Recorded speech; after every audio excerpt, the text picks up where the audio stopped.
for joining this interview for the squirrels.in.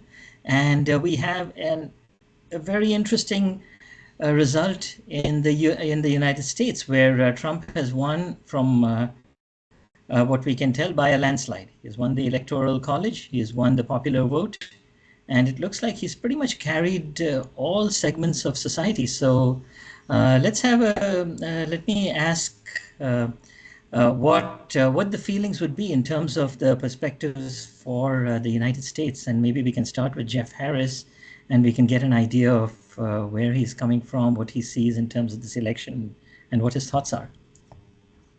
Well, there really couldn't be a more drastic change between the two, I think, administration styles represented by what we saw with Trump as president 4 years ago, ending 4 years ago, and what we've experienced with President Biden. And I think, in a way, we've avoided going down a path with potentially Vice President Harris taking office that was extremely uncertain. She really is was a candidate that no one really knew where she was going to take policy. So I think with Trump coming back into the office, we have some, in a sense, in some ways, stability and understanding of the direction he's going. He's very open about it, and depending on different people's point of view, I'd say he's fairly honest about the direction he wants to take the country. So I think it's a little bit refreshing. Wonderful, wonderful. Thank you, Jeff. So Jeff believes that it's refreshing that we have Trump. He's got a clear point of view. Anupam, what do you think about this this perspective, and what do you feel that this means for our country? And you are, tell us where you are speaking from right now, Anupam. So I'm in suburban Washington, D.C., in suburban Maryland, just literally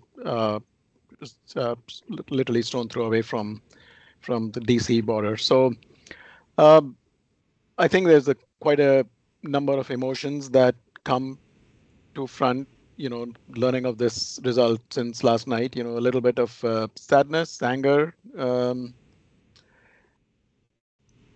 at various parties. But this is something, and I think Srikanth has already seen this, this is something I posted in one of our chat groups, is that, Democrats really, not so much Kamala Harris herself, but I think Democrats at large have kind of to blame this. They have only themselves to blame because, this was, in reading quite a few of the opinions, like, everybody's been kind of looking at these things, that had this choice of the Democratic candidate be a little more clear 2 years ago, or a little more than that, I think the Democratic Party could have put up a little more viable candidate. Not saying that she was not a viable candidate, but given the fact that she only had, about 107 days or something like that, I think she did mention that in her speech this afternoon. That's too short of a time. That's too little time to mount up a campaign against somebody who's been literally running for the last 8 years. So,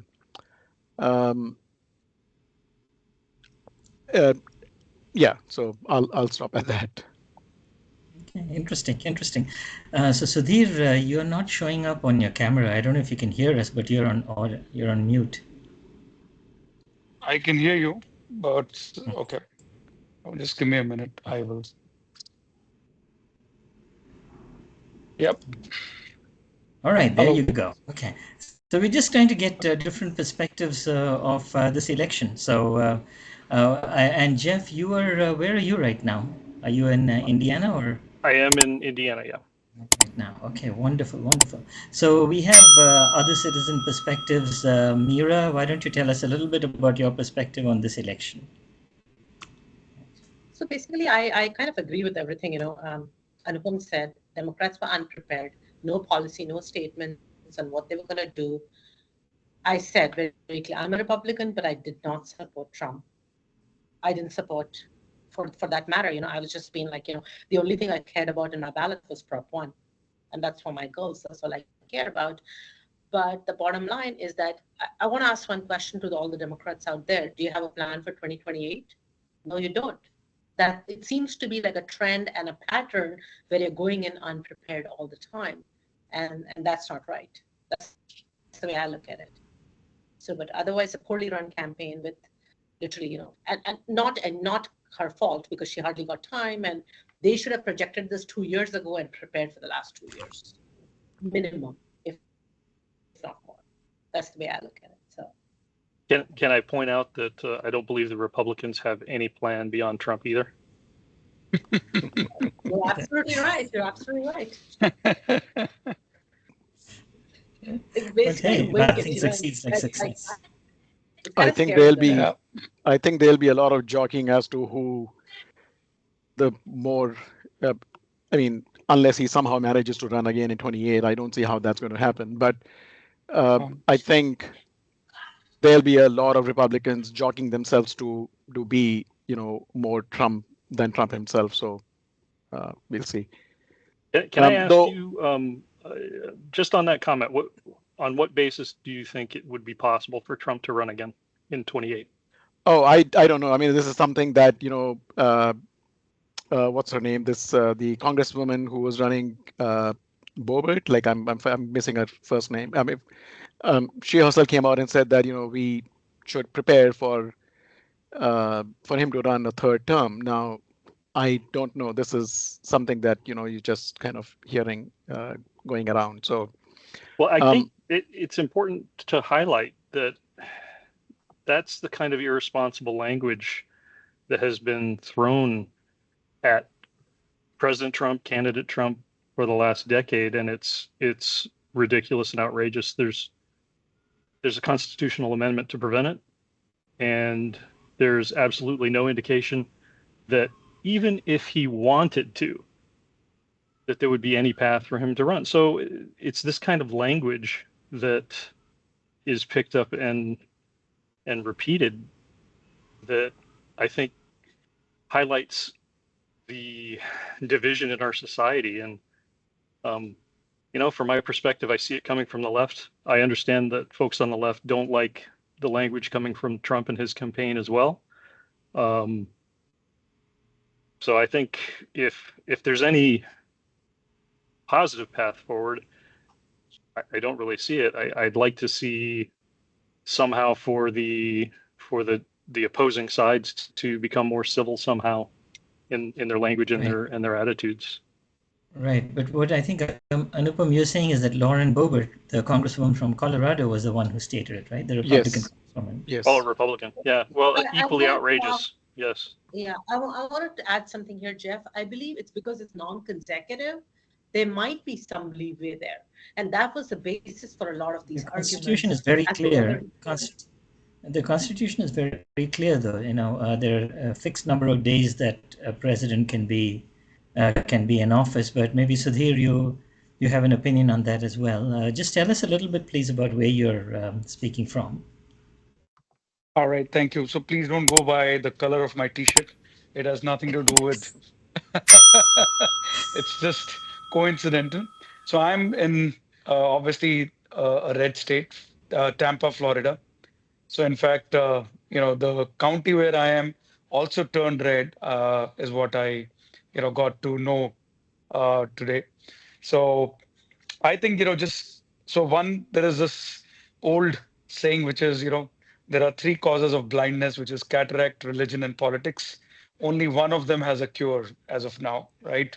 So having said that, I think from my perspective, because this was a question which at least a lot of folks in India were keenly following, believing that, because I'm in US, I'm very closely involved in the elections. So I think the anti-incumbency, I think, was one big factor because Democrats were, in power. And then I've seen that, at least the US electorate has this two-party system and they're able to pick the party that has not that they expect will do well, right? So Trump was in power, but he got out of power in 2020, and then uh, I think yes, Democrats they did well in the first part when I think the COVID vaccines, etc. After that, I think in my view, Biden should have recognized that maybe his health is not allowing, and they could have made this change. And I think Mira alluded to it, maybe in 2022, and handed over the reins to the vice president. And thirdly, I would say that American history has it that a female can never win an election. I think it's that male ego which also played against her. And lastly, I think, yes, the economic factors like the inflation, the interest rates. I work for TCS, and I've seen a lot of job losses happening because every time they say that the interest rates are high, the cost of capital for companies is increasing. So I think the economic factors and the other thing is their I would say in international relationships. So unnecessarily, supporting Ukraine in the war against Russia, just to ensure that their defense, things could be met, hurt people back home, and that's why I think it was easy for Trump to win. And I think Mira also alluded to the fact that Kamala only got 100 days to basically position herself, which is a tough job. And none of the swing states, I think, supported them at all, right? Two, three swing states, and it could have been a different discussion. But that's my, limited knowledge. But my view is the anti-incumbency was the biggest factor. Jeff, so we had COVID in 2020 and Trump Yep. lost, and now we have 2024. Do you believe that anti-incumbency was the issue here? I'm sorry, you broke up. Can you restate that last part of your sentence? The anti. Yes. Do you believe that anti-incumbency, the fact Oh, that the Democrats or the Republicans in 2020 had a very challenging scenario with COVID and its effects? I'm not familiar with anti-incumbency being a factor. There have been plenty of examples of presidents winning a second term and also presidents not earning a second term. So I'm not sure how that would play. The country is very equally divided these days. So possibly that's true that it'd be a challenge either way. And I think we're going to see the traditional pendulum swing back in 2 years with the House and Senate likely losing seats for the Republicans and gaining them for the Democrats and possibly switching sides as well. I think there's a real question about how things would have been different at the end of Trump's first term in his reelection campaign and leading into 2020. There's a real question about how things would have been different had the internal government, the deep state, if you will, and the media and big tech not essentially, I won't say colluded, but it was loosely or strongly coordinated effort to influence that election. And I'm not saying influence in a criminal way. Politics is all about influence. So it was a unique situation in that regard. It wasn't so much anti-incumbency as he had a lot of enemies, Interesting, interesting. That's great. Mm-hmm. So Meera, I think Sudhir made a good point about, or made an interesting point about the fact that it was a male ego, and that worked against Harris. What do you think about that? I kind of agree with it because we are all in the corporate workplace and we see it on a daily basis.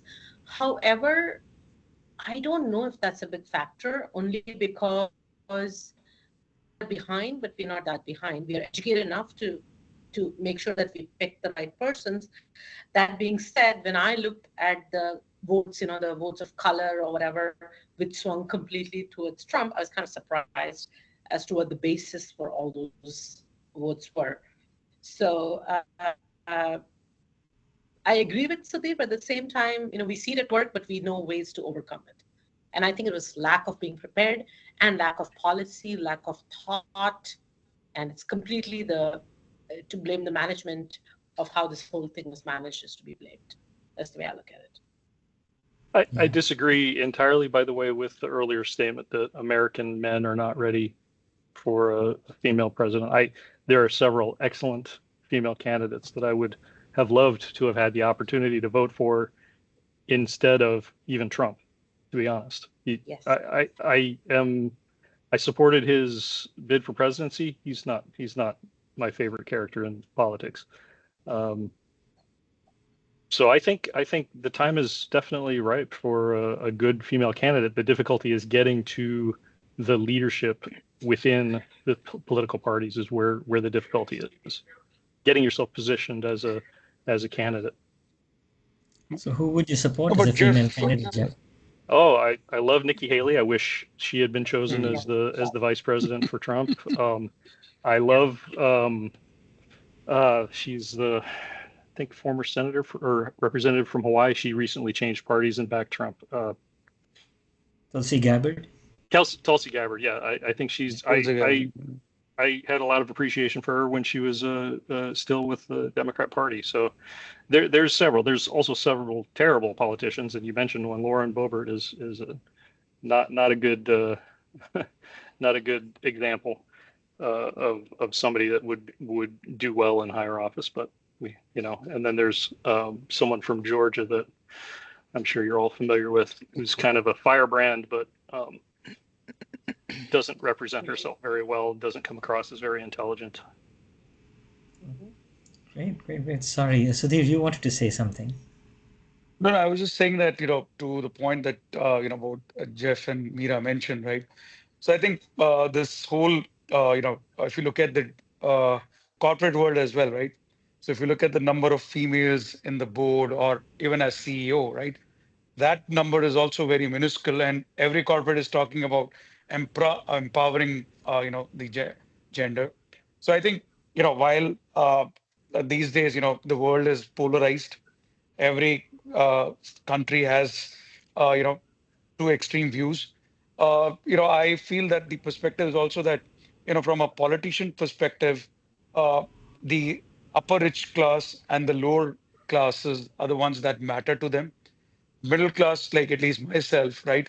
We could do a lot of backseat driving, but we won't fund any party. We won't go to their rallies, and yet we will be, highly opinionated, right? So I think polarization is the fact, and it's just that people. I think even the politicians have not been able to figure out, how do they get the voters' mind share, right? Because everybody on the face will say, well, yes, I'm a Democrat or I'm a Republic, but when it comes to voting, nobody knows how they operate, right? So it's a difficult question, that probably we're trying to answer.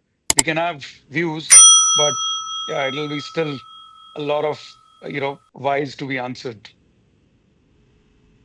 Indeed, yeah. So Anupam, this was an interesting comment that Sudhir has made. If we pivot to another side and now look at the impact of this election on policies around the world and specifically or even generally on India, Canada, and other countries, do you have any thoughts on how this might impact us in the next 4 years? I think it would kind of depend on, and we just recently had elections in India as well. So I think the government is there to stay for some time at least. So given the historical, I don't want to use the word similarity, but there's some connection between the Modi government and the previous Trump government, I think we should see something good good come out of this. So, and given that he has a very Trump has a strong anti-China stand, at least on paper, um, it should um, bode well for India. Yeah, I think Right. so. That certainly seems to be the consensus at this time, that it's a plus for India, and it's probably a negative for Ukraine in terms of the war. Any thoughts on that in terms of the Ukraine-Russia war? Anyone? So, yeah, so I'll probably, just looking at, the impact, I would say the focus has been, to make America great again, right? That's the slogan. And some of the pointers that I, understood from his campaign. So one is around this whole tariff increase that he proposes on imports from China or, any other country. Now that will mean that prices will only go up, which means that the consumer spending will decrease. And there are some numbers which are already coming out, and that could shrink the GDP. I think uh, whatever government is there, if they can figure out a way to reduce their deficit, which is today, they print currencies because they have a reserve price in, reserve currency in place. And I think I read that we have an interest obligation of $1.2 trillion. And if this, continued printing of currency continues for the future generations, I think it is going to be a cause of concern, right? So whatever has to be done, I think they need to fix the economy so that, the budget spends are contained. From an international perspective, I think, this Ukraine, Russia war, I think both Ukraine and Russia are also tired of it. It's taken a toll on both the countries. For US, I think the Democrats' approach was just to sell their defense, and rebuild the country.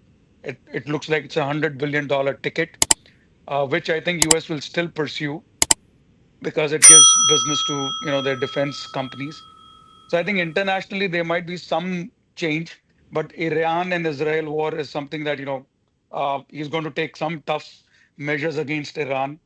So it won't be a stable, international scenario. As far as India is concerned, I think India is the big consumer market, but as they say, right, uh, Kamala is, they said, yeah, you can, Kamala will not come close to India, but Democrats won't harm.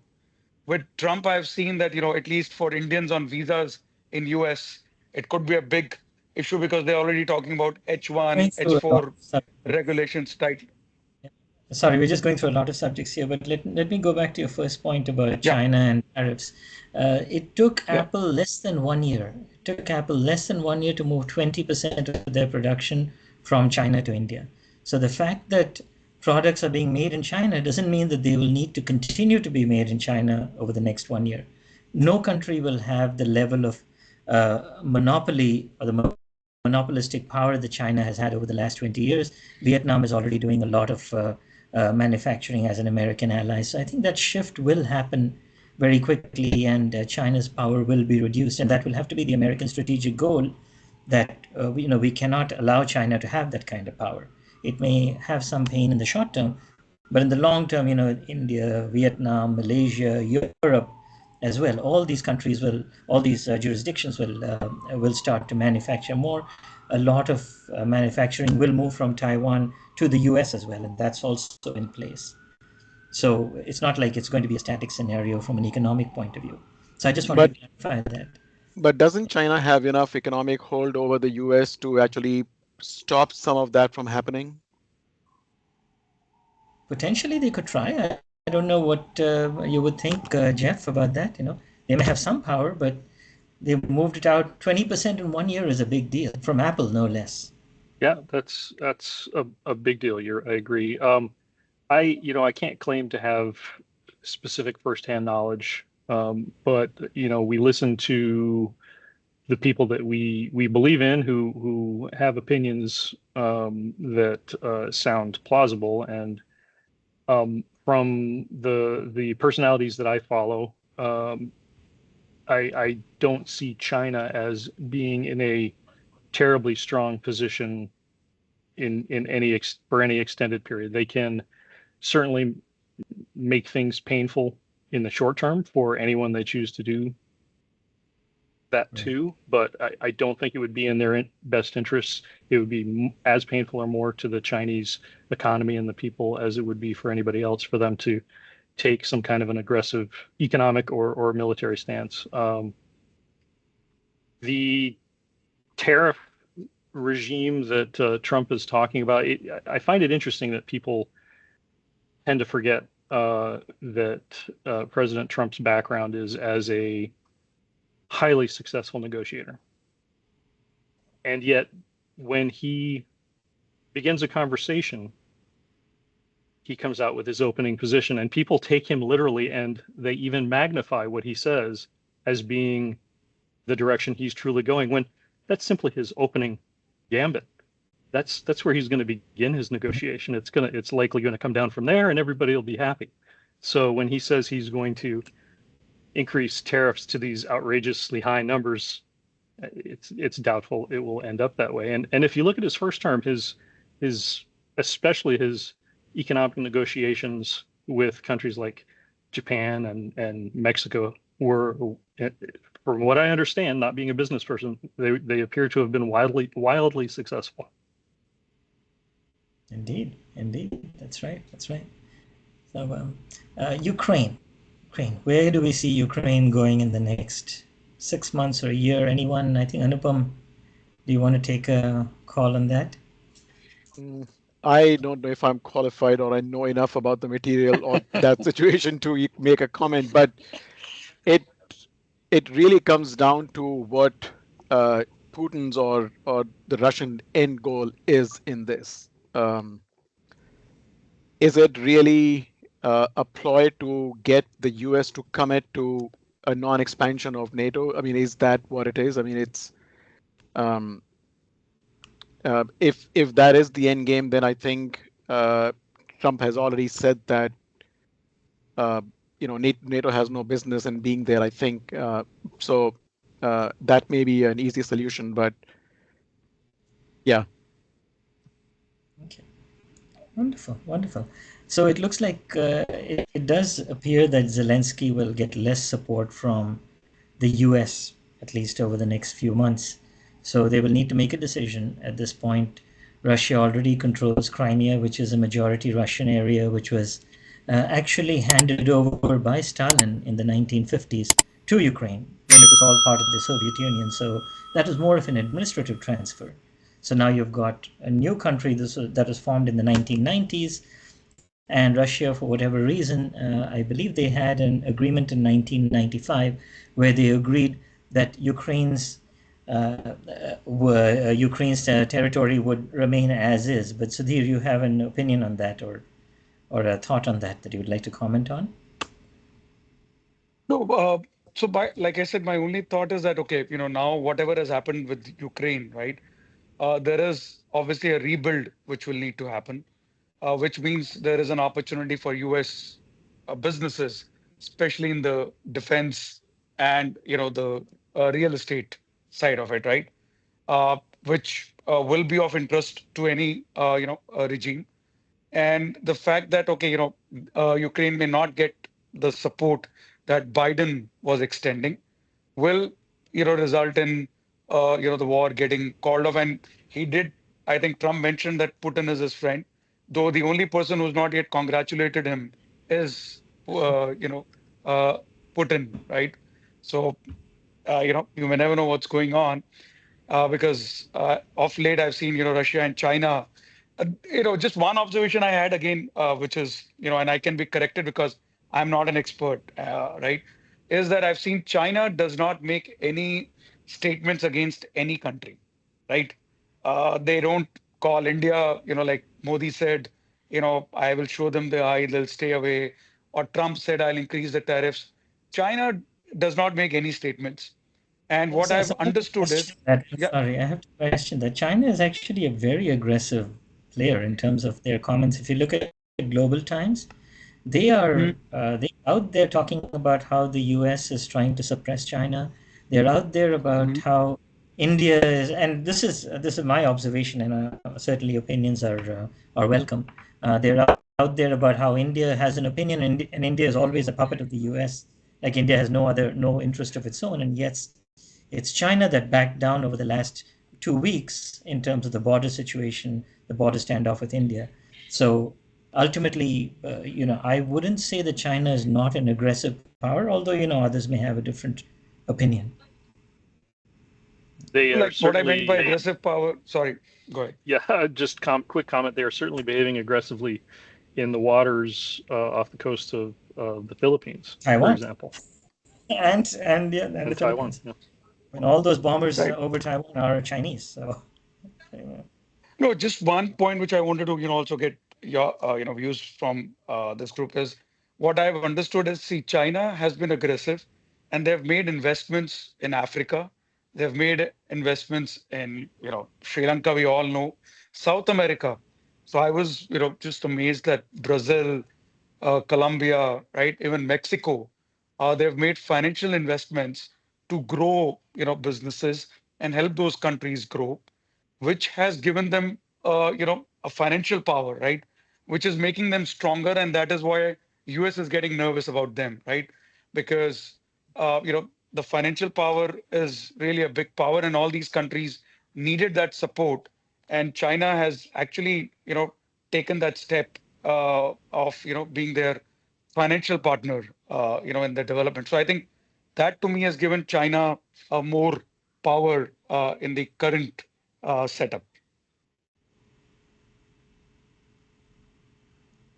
indeed, and perhaps that's something we can learn from the Chinese there. That they have managed their resources very well indeed, and making friends by sharing some of their economic success. No doubt about that. Um, let's move on to another subject. I think that was brought up earlier very briefly about the visa situation.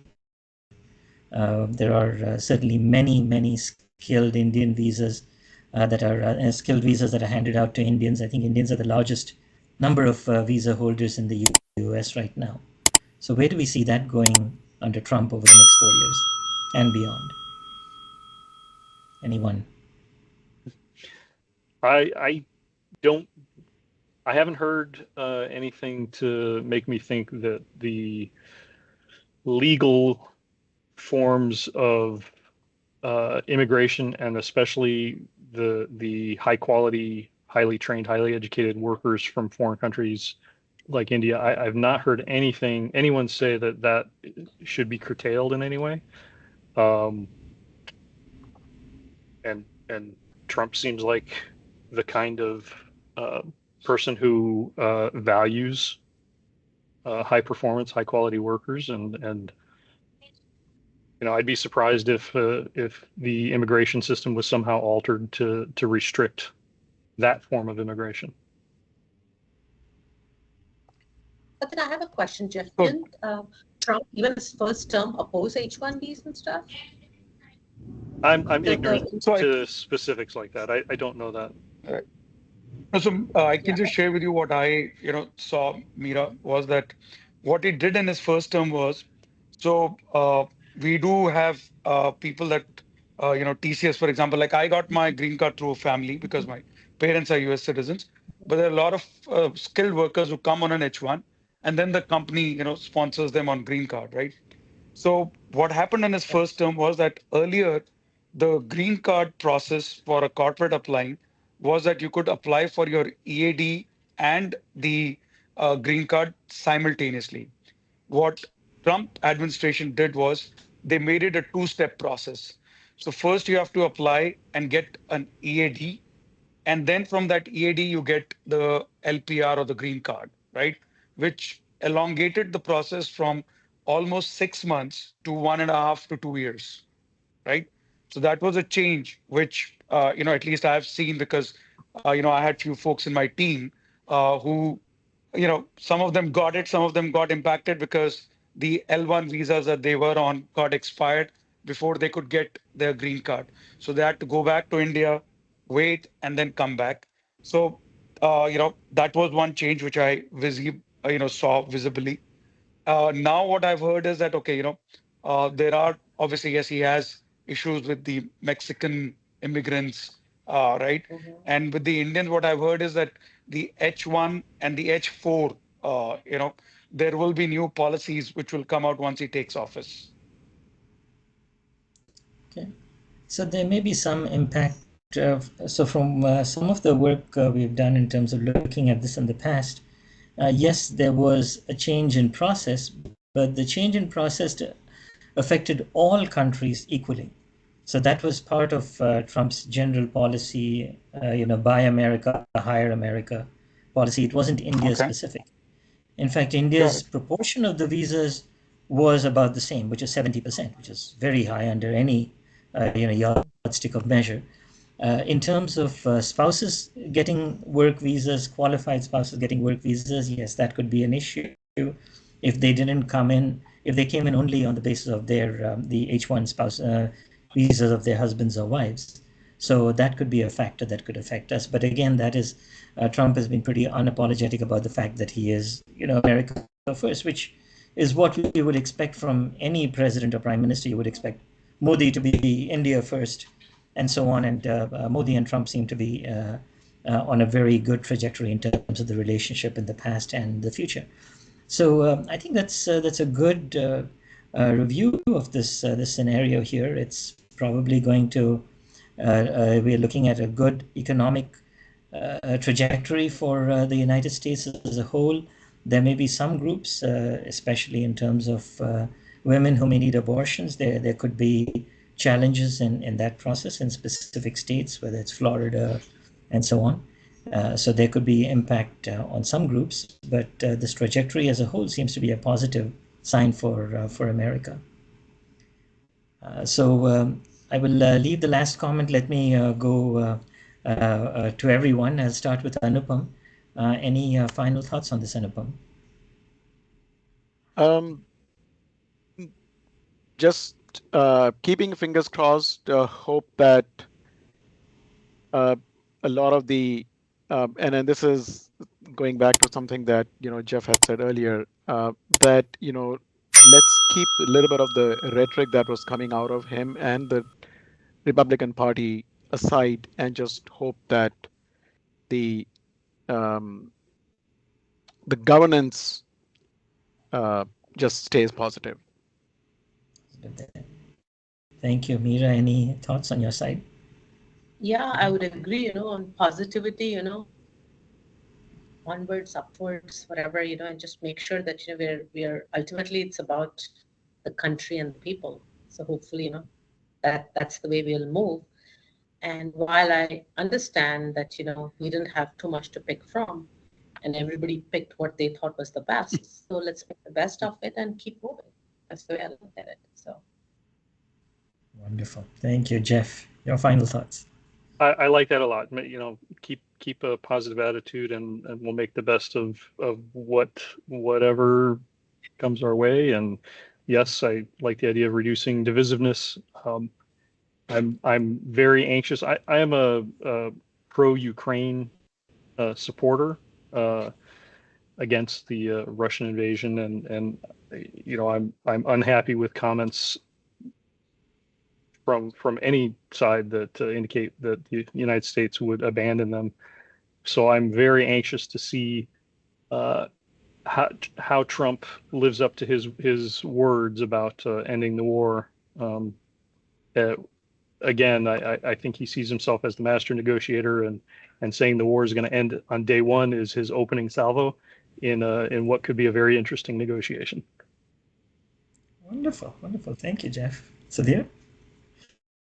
I would just say, yep, onwards and upwards, and best wishes for all of us, because we are all going to get impacted. So it's all going to be good one way or the other. Wonderful. Thank you all. Thank you again, something Anupam. something, Sorry. Srikanth, I would like to add just as a quick statement. This is, I think, like going back 2 years ago or something. I was listening to something on NPR. A couple of journalists who are mostly right-leaning journalists. One of their criticisms was that if you look at the first term of Trump, mostly what he said, he did what he didn't say he was going to do, and so his is like exact reverse, that things that he'd been saying that he would do, he didn't do any of those, and the things that he did actually end up doing were things that he didn't talk about at all. Um, so who knows where things are going to go. Yep. Wonderful, wonderful. Thank you. Thank you very much, Anupam from Maryland, Meera from New York City, Jeff from Indiana, and Sudhir from Florida. Thank you all for your time. No, thank you for this. Thank you so much. Thank Nice you. talking to each Yeah. one. It's a pleasure to join Bye. all of you. Yep. Bye. Bye-bye.